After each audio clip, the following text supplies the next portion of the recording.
Welcome back to Good Morning Providence. Your current time is 5:55. We're taking one last look at that forecast. Let's send it over to Kristina. Well, it's going to be a hot one today, no doubt about that. Hot and humid, basically a copy and paste of yesterday. You can see the temperatures on the increase as we move a little bit further into the afternoon.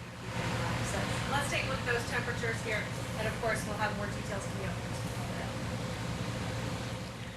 Before you head out the door, let's take a look at the road, see what's going on there. We've got your sky cam showing the Washington Bridge if we have it. If not, that's because of fog. We've got that heat map coming right behind it, though. Taking another look at that. Things were looking okay just a moment ago. We did see a bit of a disruption there on the 146. You can see that blip of red on the left-hand side of your screen. Aside from that, it's looking pretty good across southern New England. And we've got more on the way for you here on Good Morning Providence. That'll be straight ahead at 6 o'clock. And if you haven't already, make sure that you download our Now Local News app. It's really cool. You have the opportunity to tell us and show us what you're seeing by way of pictures and video. And when you send those to us, you will actually be earning points that you can exchange for gift cards. We have some loyal viewers who share their pictures and photos with us every morning. We'll show that to you. But here's another check on that forecast.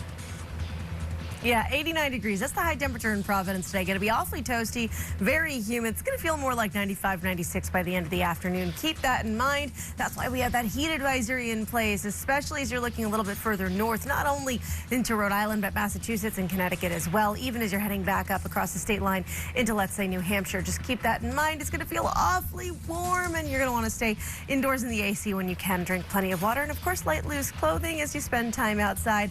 If you can avoid any exercise in the middle of the afternoon, I highly suggested save that for the early morning or the evening, or maybe another day, depending on how motivated you are. Either way, I'm motivated to give you a good forecast. I promise there's going to be more sunshine without, well, at least as much humidity in there this week. We'll talk more about that coming up in a little while. We also have to talk about that potential thunderstorms. That's going to be a little bit closer in the forecast. So more details coming up in just a little bit.